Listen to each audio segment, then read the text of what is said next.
Hey, good evening, everyone. Thank you for being here, attending this talk. It's actually a bit surreal because this is a recording, so you're here and my here is like a couple of days different. Anyway, I would really like to thank BGF for organizing this series of talk. It's quite meaningful for me because my interest in psychology actually started with Buddhism. I started with Buddhist studies first.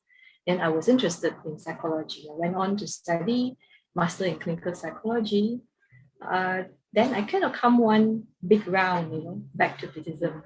So because of this talk, I have the opportunity to go back and reread some of the Buddhist book, um, and also see where I am today in my development of the understanding of the Buddha Dhamma. So I'm really grateful. So thank you to all the committees, and also Kuala Lumpur Buddhist Mental Health Association. Dr. Pang, I'm part of it. I'm still in the committee. Oh yeah, Dr. Pang, thank you very much for agreeing to stand by and answer all the questions.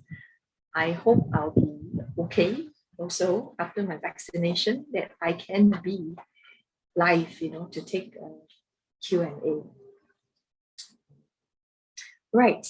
So now you know that this is a recording. Recording is not ideal because it's a one-way traffic. It's like I'm giving you a lecture. I always prefer interaction so that the audience can ask questions and the audience can kind of lead the session to what is really the need of the audience. But anyway, we have to make do. So what I'm going to do is my talk is going to be in 3 parts. So after one part, we will have like a short break so that everybody can process the information, let it sink in. If you have any questions, put it in the chat. And if possible, perhaps Dr. Pang or myself, if I'm doing okay, can just take a few questions. But I do have a request, on the questions. Because of the time factor, my request is try to keep the questions to those that are related to the contents that I present. Okay, so this is the recording. Now, let's talk about the topic. So the topic today is how to overcome fear and worry. So when Sister Major told me the topic, I was thinking, wow, what a tall order. The current situation we are in the pandemic situation, I can sense my fear, my worry, and my anxiety hovering over me every day.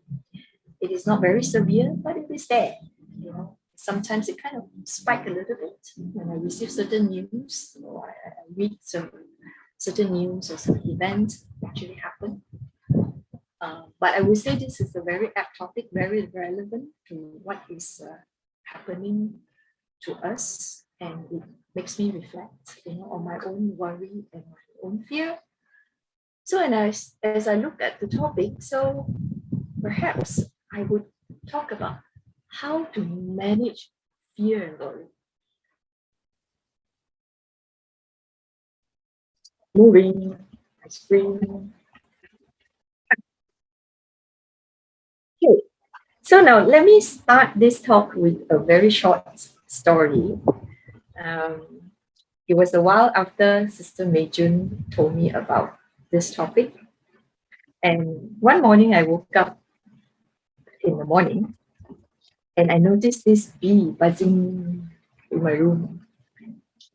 And immediately I got worried, So I was thinking, what if this bee decided to do a kamikaze on me, and contribute its sting on me? So I start to worry because, see, this is danger, yeah? Now, when we face danger, immediately we'll go into this fight or flight mode. So the fight is how to attack, how to fight off. So I had this thought, what do I do? Do I throw a pillow at the bee, or I use a spray, to kill the bee? Or should I flight? Should I just run? Should I just kind of get out of the room? But the bed is just so comfortable. So I decided to do nothing. Yeah. And the good thing is, in the next moment, somehow the bee out the window. The bee flew out of the window. And yeah, I'm back comfortably on my bed because I can see the bee flies out of the window. I am very certain that I am no longer in danger. So it's over. So now if you give another, if you think about another situation, yeah, he's there, and maybe in a moment when if I don't pay attention for a moment, and suddenly the bee disappears, the anxiety will come back, because our brain is going to ask all these questions. What if? What if the bee is on the floor? What if the bee has already come down in my blanket and I didn't notice?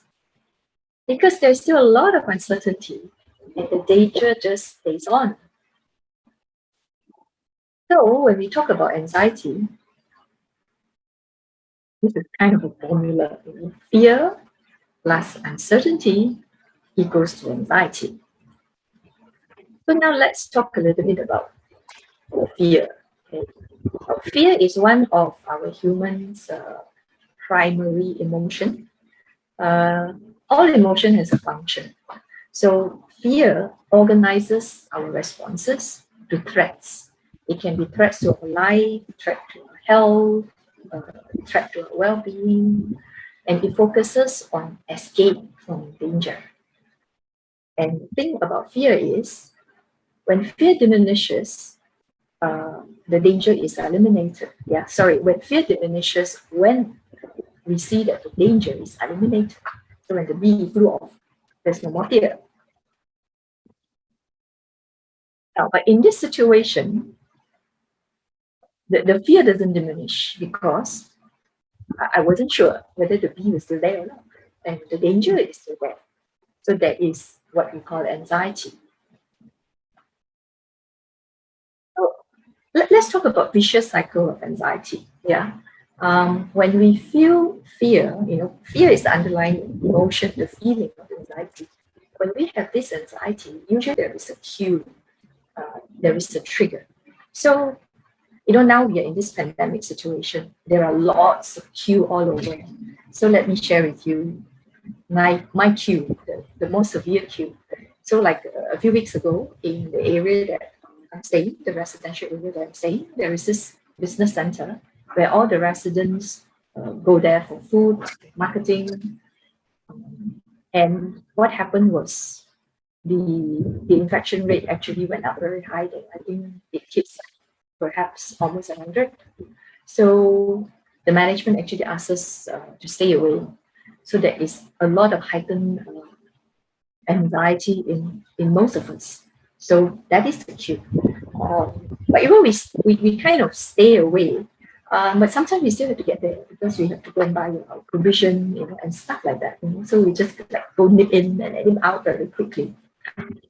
And of course, there's a lot of anxiety and fear when we have this trigger, so the thoughts that that the virus is actually all over the place. It scares everybody, it scares me, yeah? So what we do when we feel the fear, so I'm sure all of you do this a lot, like you check your temperature, you check whether your throat feeling a bit dry, and a lot of people was like, do I smell? Is there anything wrong with myself? So we become a bit hyper vigilant, and that's what happened to me and my family members too. So I was checking symptoms. Now by checking all these things, the intention is to reduce the fear, reduce the anxiety, but somehow it doesn't happen. It actually heightens the anxiety because you keep thinking about it. And this heightened anxiety leads to more action, Then I started reading, I had my first dose of vaccination. How effective is first dose? I started reading. And I was thinking, when I went to the shop, I was double mask, so he says double mask is okay, Then I started reading, what is the effectiveness of double mask? Did I wash my hand? And I'm beginning to tighten the SOP, beginning to come out of ways of not going to the place so often. And of course, by doing all this, there is a temporary relief, I felt better, yeah. But somehow our brain doesn't like uncertainty. So our brain start to ask this question again, what if, what if, what if? And the moment there is a what if, then it comes back. Yeah. So you can see that, with this uncertainty, things just go round and round, and we keep engaging in avoidance behavior, and then it gives us a temporary relief, and then the brain starts to ask question again, and it just go round and round. Yeah. And when I look at this, when I was thinking about this vicious cycle of anxiety, and it reminded me something about Buddhism that we study. Familiar? Because samuppada, right? It is this, we are in this cycle of samsara. So if you look at it, the mind and the body, the sense spheres, help us to have contact. So this is the cue. Yeah, this is the cue. We see, we think, we hear, and it includes memories. Yeah, the knowledge that we have encoded in our memory, and then the feeling arise. That's your anxiety, and now the craving and gasping. Yeah, because we really want to get rid of the feeling. It is a form of craving, and we engage in the behavior to get rid of the feeling. And then there is the birth of this habit. That is the birth of this behavior. It's encoded in our memory that if, this thing happened, this is what I will do. Not only that, all these feelings and all these cue and thoughts are all encoded in our memory. So that is the birth, yeah. And we know that it's subject to decay and death.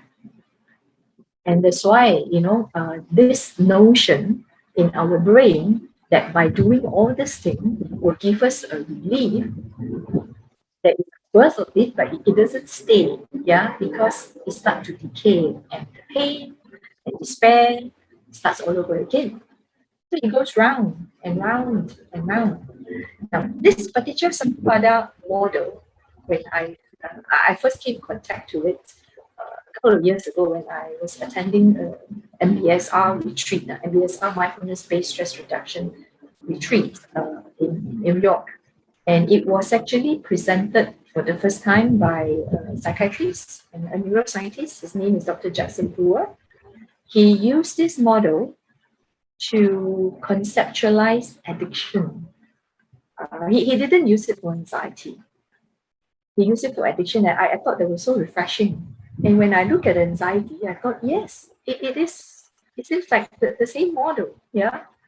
And knowing Paticca Samuppada, to get out of this samsara, we kind of need to reverse the cycle, right? And the first thing we need to do is to deal with the craving and the grasping. That is our second noble truth, yeah.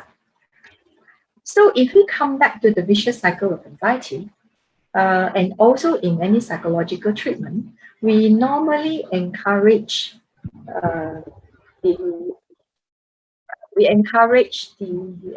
prevention of avoidance behavior, because the avoidance behavior will further feed into this whole cycle. So if we can stop the avoidance behavior as a start, we hope to reverse the cycle.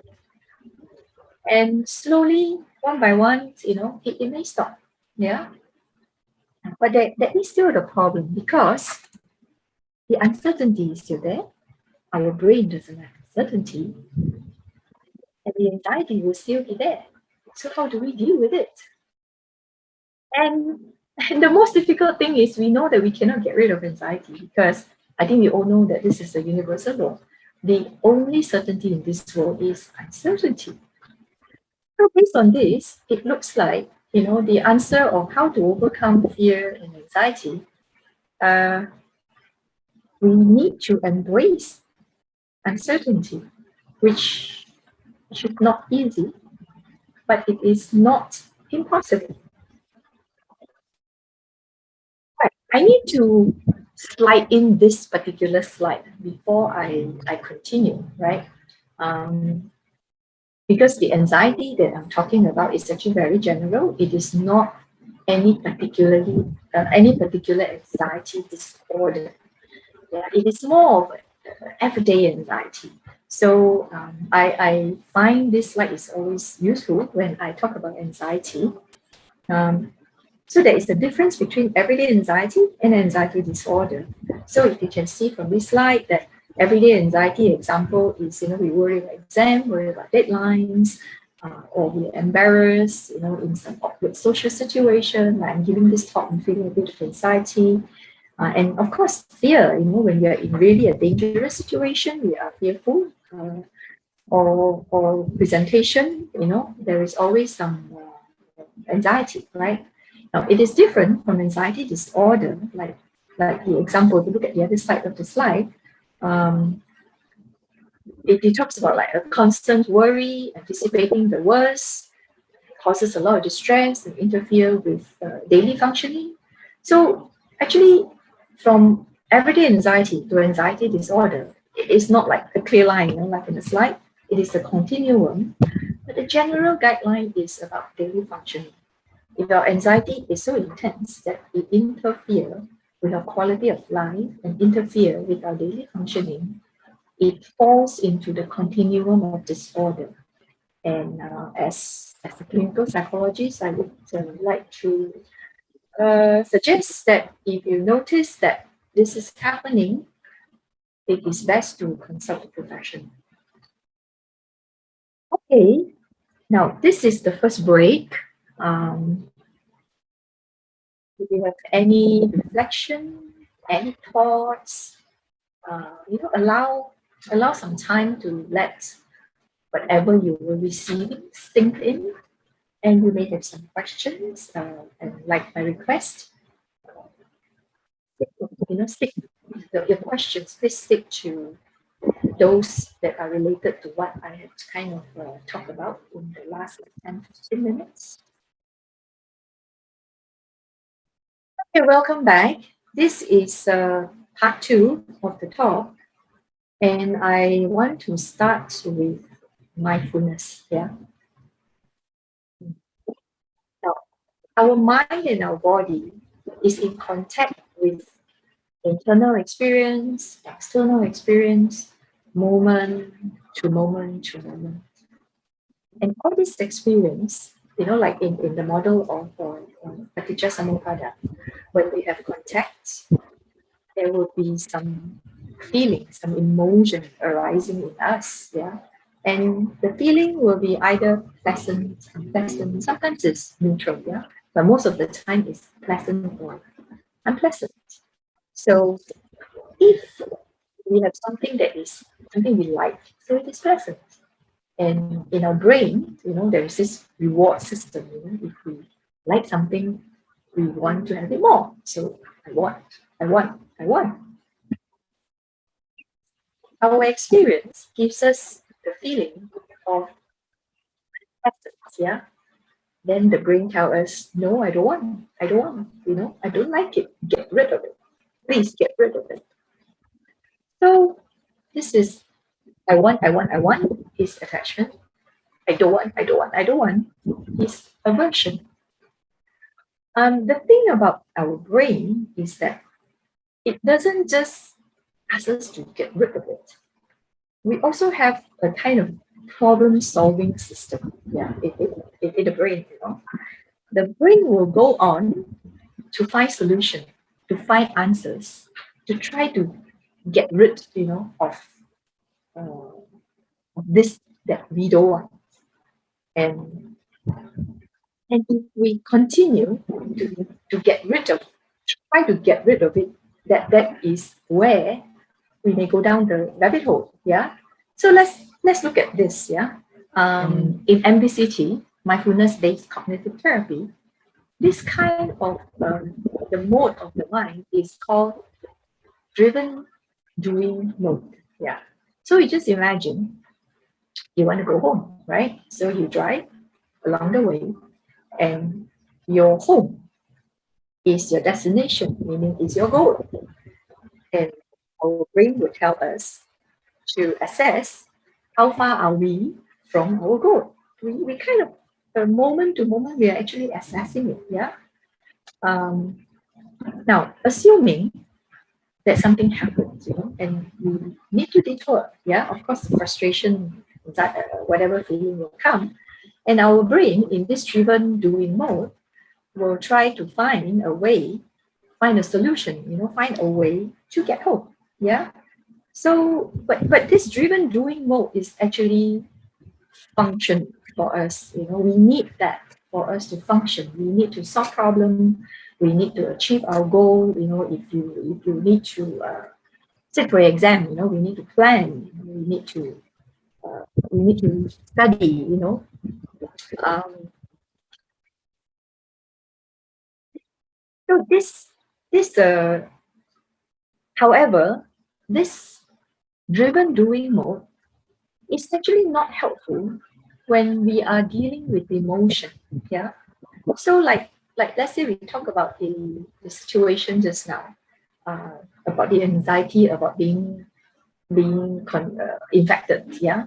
So that the anxiety is really heightened, and we keep on thinking of find a solution because there's actually no answer. Yeah. So that's what I meant by you go down the rabbit hole. You just keep going spiraling down. Um, Mindfulness actually offer an alternative way of dealing with this kind of situation. And in MBCT, the term used is a lightness of touch. Yeah. So maybe a lightness of touch can be described as gentleness, spaciousness.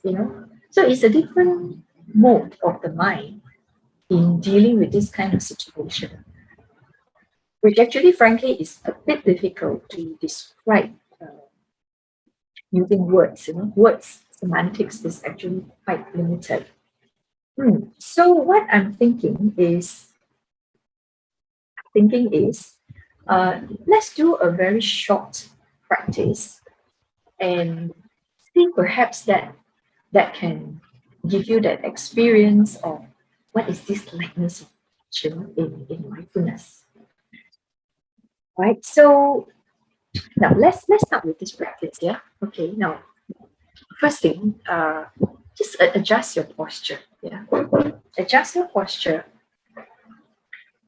in a way that you can feel your feet on the floor so that you're grounded and the back is straight. So the posture is stable. The back is erect, but relaxed and at ease. Yeah. So this is the posture. Yeah.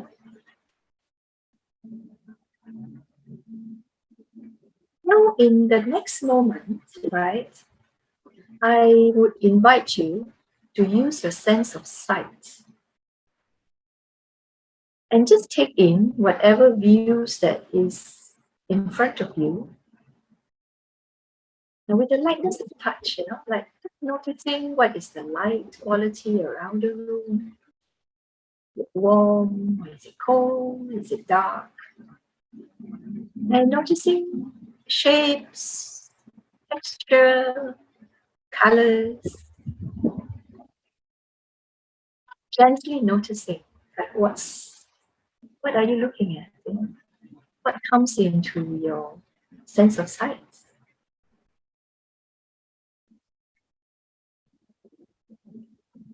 In the next moment, you just let go of what you're looking at and gently close your eyes or lower your gaze, whichever that you prefer, and bring your attention to the sense of sound. The- Whatever sound that comes to you, receiving them, noticing them, loud or soft, or far or near. Really doesn't matter what sound it is.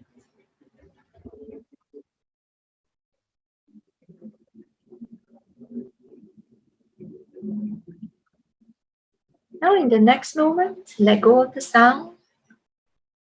Just bring your attention to this whole body. Aware that this body is occupying a space. Sitting on a chair,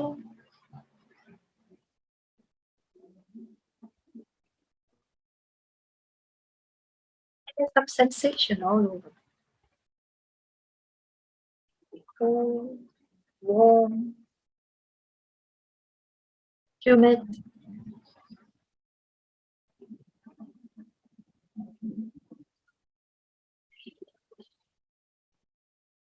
Drop your attention right down to your feet,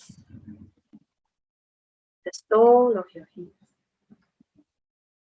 touching the floor, perhaps your shoe or your slippers or socks. Gently, with the lightness of touch, just noticing the sensation. And very lightly and gently, just bring your attention up, shin bone, knee, your thighs, and the buttocks sitting on the chair. Now, the sensation there probably is a little bit tense because there's this weight of your whole upper body pressing down. Allow your awareness very gently. Just stay at the lower part of this body, from your toes, your legs, your top. Just be aware of your lower body.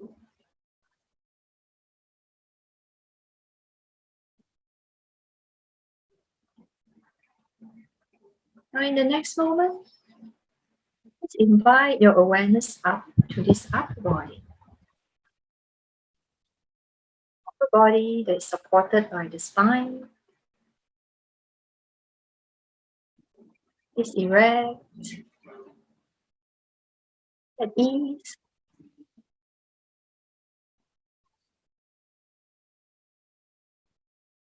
Perhaps some tension around the shoulder, lower back. So you're merely noticing it without wanting to change anything, allowing it to be there.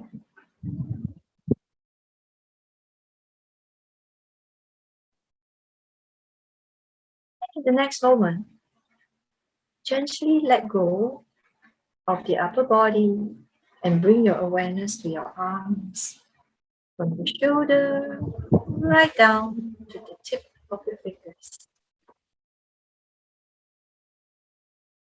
Be curious of the sensations there. Some tingling sensation usually. Yeah, is there. And also the sensation of your palm being in touch with perhaps your clothes or another part of your body. Just take note. What are the sensations there?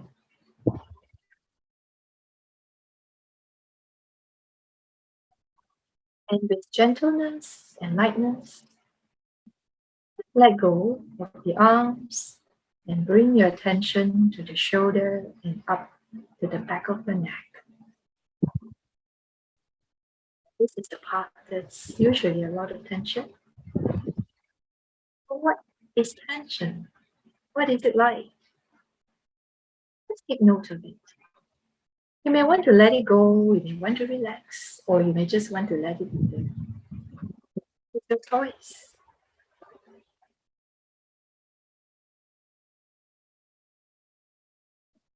Now bring your attention to your jawbone,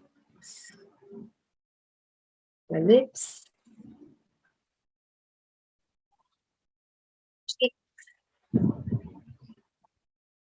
nose, eyes, forehead, the whole face. See what's the tone of the whole face. Is it bright, frowning?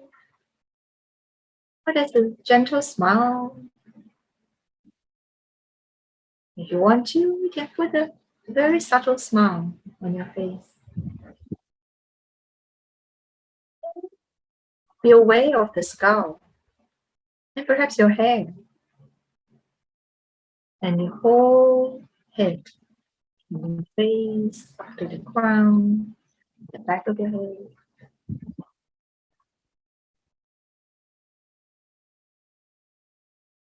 And in the next moment, let go of the part of the head.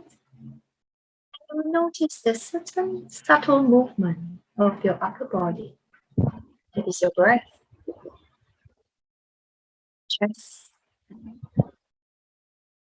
up and down,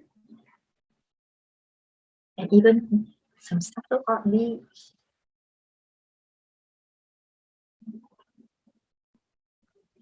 And then there's your abdomen. When you breathe in and out, noticing the expansion of the abdominal muscles. And you breathe out the relaxing of the abdominal muscles. Observing the breath, allowing your breath to find its own rhythm without wanting to change anything. Be there. Be aware of the sensation of the breath.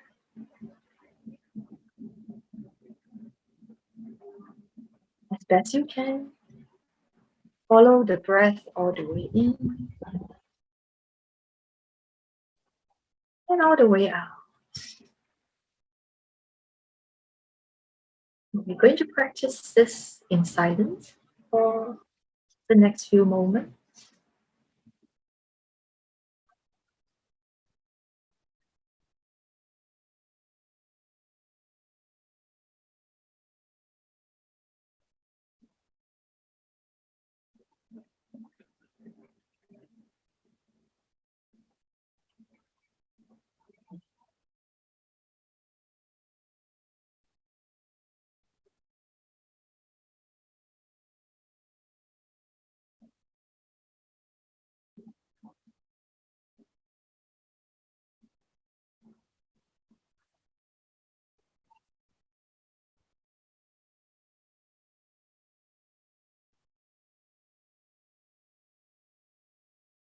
Now, at this moment, you perhaps have observed like 5 to 10 breaths, and we are coming to the end of this exercise to invite your attention to broaden and expand to the whole body,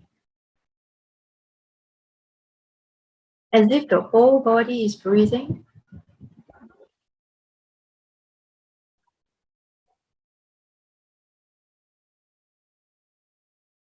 Noticing this body sitting on a chair, perhaps stillness, quietness, wholeness.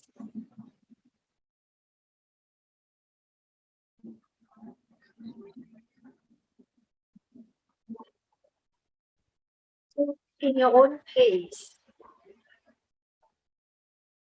you can end the practice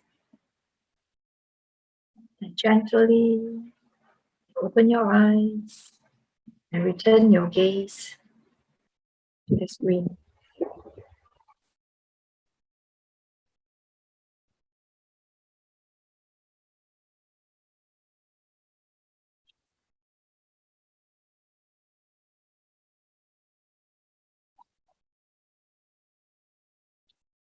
Well, now, usually when I guide practice, I would be inviting sharing of experience and questions.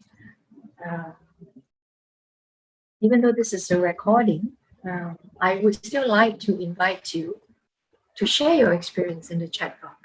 In the chat box. Now, when I mention sharing your experience, basically the experience that you had just now during the practice. What did you notice? How did you feel? Were there any thoughts? Yeah, so that's your experience. Yeah, so please feel free to put it in the chat box, and you have any questions, you put it there, and during the break, or myself, we'll try to address all this, whatever that you put it up in the chat box. Yeah. All right. Now, this alternative, I'm going to continue about this alternative way, of dealing with this unpleasant feeling. Yeah. If you notice, right, this exercise is really not so much about getting rid of the feeling. It is an exercise where it gives us space. So this is a quote that is often mentioned. It is by Viktor Frankl. Yeah. And it says that between stimulus and response, there is a space. Yeah. And within this space, there is a wisdom. So we trust that we have this inherent wisdom arising from the space, and we know what we need to do. We make a choice. So instead of plunging into automatic reaction, into this habitual reaction, we have the wisdom to choose what we want to do. So this is about response and react, yeah, which John Kabat-Zinn talk a lot. Now this wisdom is very relevant and is very helpful, yeah. Of course, with that kind of space, yeah, with that kind of gentleness, we can be a little bit relaxed, over this control, so you can sense that control is very, very tight, yeah. But that lightness of touch, the space, is relaxing, is open, yeah. So now control is something that we need, all human needs to have some form of control. Without control, we get anxious, we get into some chaos, yeah. And I'm sure everybody, not everybody, most people, yeah, I would say, will probably have heard of this, yeah. Now, when the situation happens, you kind of segregate what is controllable, what is not controllable. I use that a lot with my clients, and you take action on what you can control, yeah. So, like, for example, this recording, yeah, it is a result of me and the committee, yeah, to do what can be controlled, since the schedule has been fixed and I got my vaccination dates, in order to deliver this talk, which is a goal, the driven doing mode, we have a goal. This talk need to be delivered on 17th of August, yeah, 8:30 p.m., right? So we need to solve the problem that I probably can't be here on that date and that time. So we take action. So we decided that we're going to do this recording. Yeah. So this is something that can be controlled. So this is when our driven doing mode helps us to get to what we want. But there are things that we can't control. So we need to learn to accept what we cannot control. So things like, will this talk be good enough for everyone? Would all of you understand what I'm saying? Would I be able to express myself and share with you all that I really want to share? It's really not controllable. Now, as I started thinking about it, that there's certain stress, there's certain anxiety arises, but I need to accept it. This is not something that I can do anything about. Yeah. So this is what we talk about allowing. Yeah. So allowing things find its own course. Yeah. But this is not easy. Yeah. It's definitely not easy, right? Giving this talk and try to control the quality, it's something easy to let go, right? But what is happening, like something a little bit more severe, like what is happening now in this pandemic, the fear of wanting to make sure that we don't get infected. Even though we know that there's a lot of uncertainty, it's not easy for us to accept. Yeah. So this is where the practice of this alternative way of being become important. Yeah. Um, you see, in mindfulness practice is kind of training our mind to be with the experience moment to moment to moment. Yeah. And our experience can be unpacked in MBCT. The experience can be unpacked into thoughts, feelings, body sensation, and also urges. So if in the practice we in the mindfulness practice we can unpack this, it's not so overwhelming. It makes it easier. Or the words is like relax, easier for us to be with the difficult emotions. Right now, talking about this accepting and allowing, it always reminds me of this story that I really love, and Ajahn Brahm told this story brilliantly with so much humor. I'm sure a lot of you have heard this story before. Good, bad, who knows? Yeah. I'm going to tell the story again. This is one of my favorite stories. That is the story about the king and his physician. So the king went hunting with his physician, right? And the king got injured, his fingers. Yeah. So the physician just kind of put a bandage there. And then the king asked, what's going to happen to my finger? Is it going to be good or is it going to be bad? And the physician said, good, bad, who knows? And it so happened that it was bad. The finger wasn't healing and it became gangrenous, yeah. And it ended up that the king need to amputate the finger. Of course, the king was enraged, and throw this physician in jail, and said, "Now I'm going to throw you in jail." So what you going to say? And the physician said, "Good, bad, who knows?" Such a bad situation. And after a while, the king recovered and then he went hunting again. And somehow he was captured by an indigenous group who sacrificed human. And they wanted to sacrifice the king. So as they were preparing him, with this boiling water and the fire, somebody said, "Oh, no, no, stop, stop, stop. You can't sacrifice him." Why? Because he's imperfect. He lost one finger. And they let him go, right? So the king was so happy. He went back and he immediately released the physician and said, "Oh, thank you so much. I'm so sorry that I threw you in jail." And then the physician said, "Actually, I should thank you because I usually travel with you. And if I were caught, I would be the one that got sacrificed because I got 10 fingers." Well, this is a story that I love so much. It is funny, but it's very meaningful.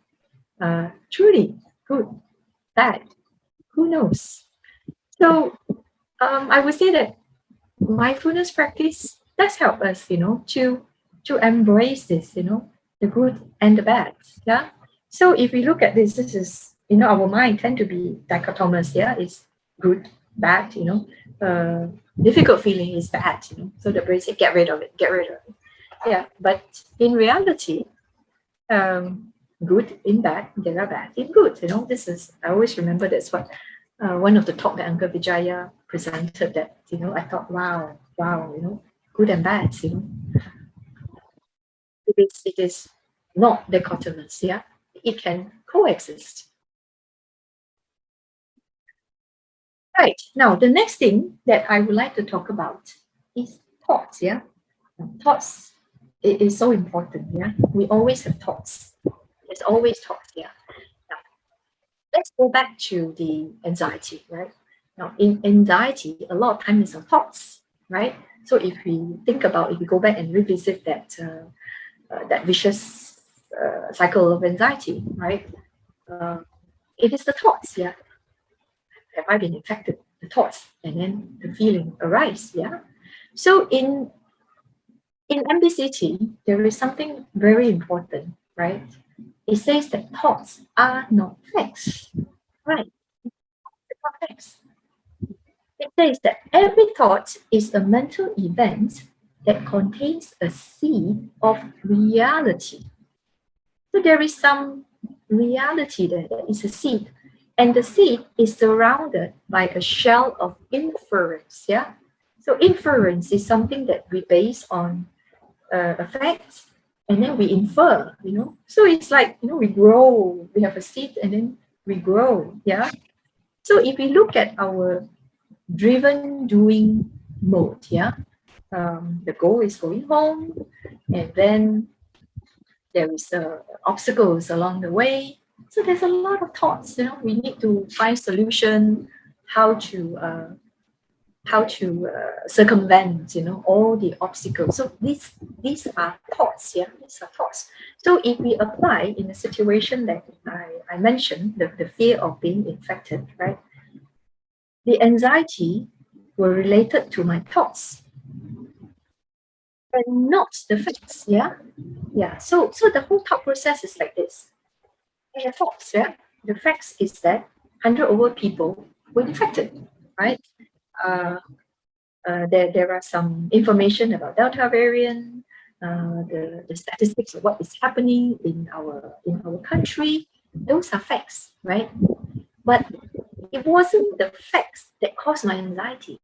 It was the thoughts that I infer from those facts, the thoughts that, oh, I might be infected, that lead to the anxiety. So the whole message in this MBCT module about thoughts is that we believe our thoughts too much, We kind of enlash ourselves with the thoughts. So we need to know that we need to create a space. That's why it says we need to change our relationship with the thoughts. Yeah, understanding that thoughts are just thoughts. And of course, this is like what we learn in meditation. Yeah, thoughts are just thoughts, feelings are just feelings, sensations are just sensations. Yeah. So this is the alternative way, yeah, of dealing with difficult emotion, right? Up to this point, again, I'm going to take a short pause. Let's see what's next. Yeah, I'm going to take a short pause. There's a lot of things, we have to practice, and I talk about MBCT, I talk about what mindfulness is, talk about thoughts, and this funny story.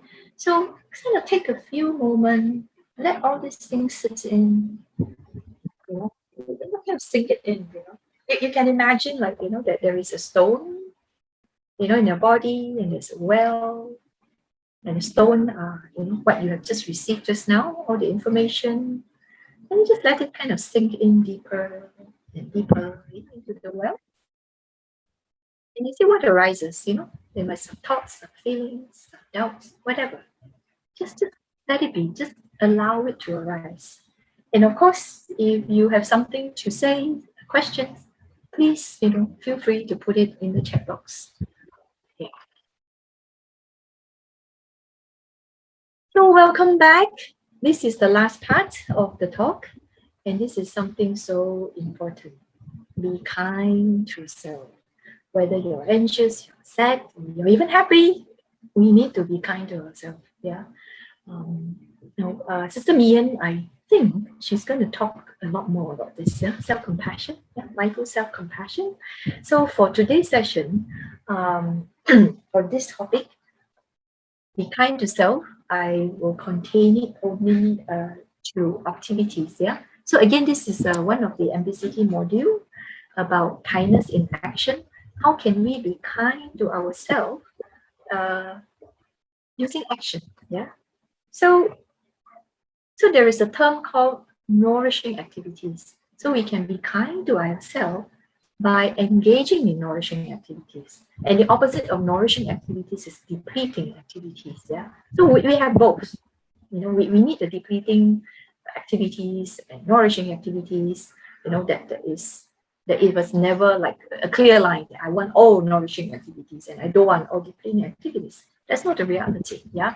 So nourishing activities is an activities that recharges, give us energy, refresh, and of course make us feel good. Yeah. And the suggestion of the nourishing activities, of course, it is personal. It is actually individual.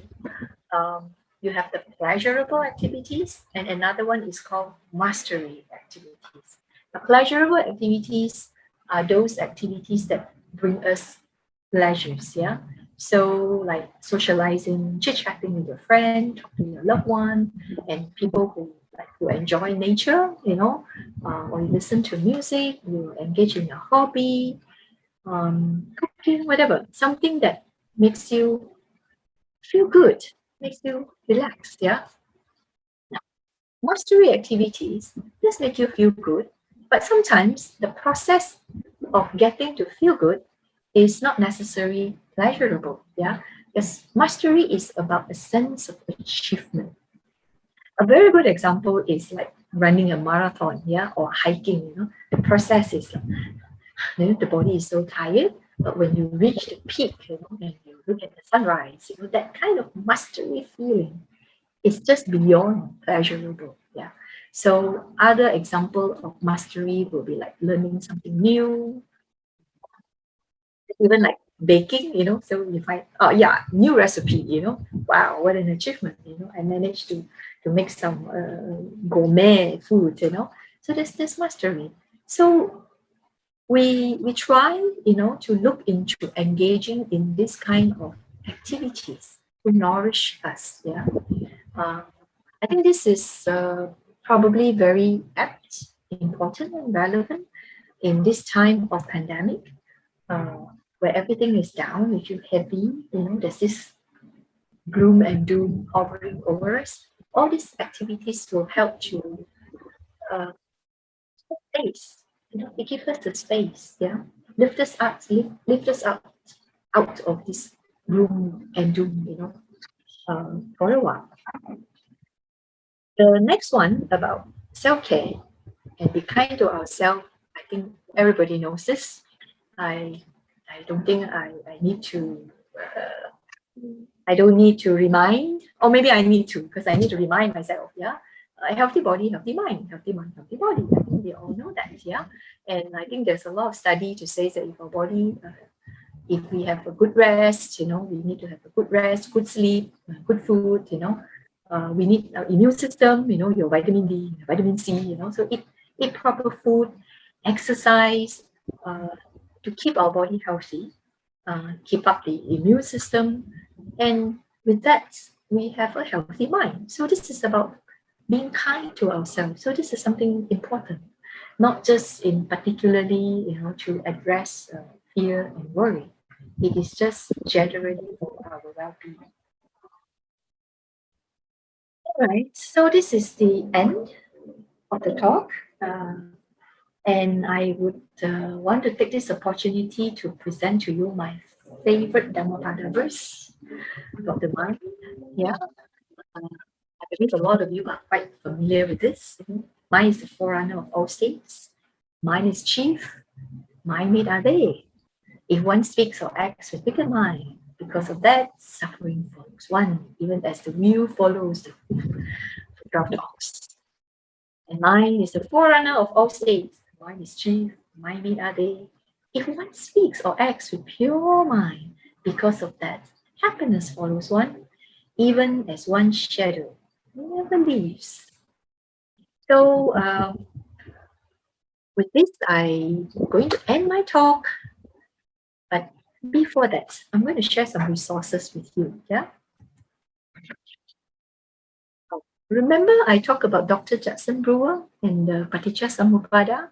Now, for those of you who are keen and who like to read journals, yeah, this is the journal Craving to Quit, where he talked about using the model of Paticca Samuppada to conceptualize addiction. This is very interesting and very refreshing.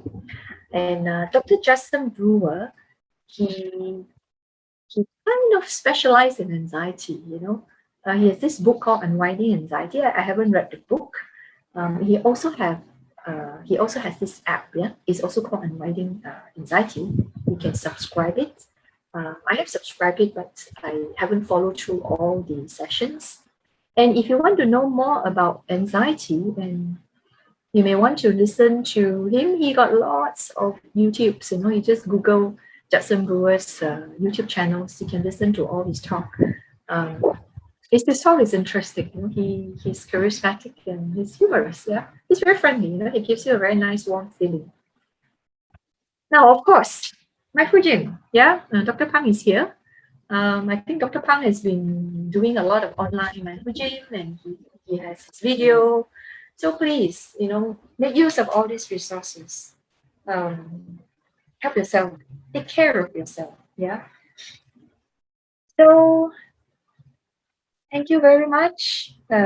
This is the end of the talk and question times. Feel free to ask questions. I believe we probably have, I'll leave it to the MC. I think we probably have about 15-20 minutes more, I think. And we will try, I speak on Dr. Pang's behalf, yeah. We will try to, as best we can, answer all the questions. Thank you, everyone. Good night. Have a good rest. Sadhu, sadhu, sadhu.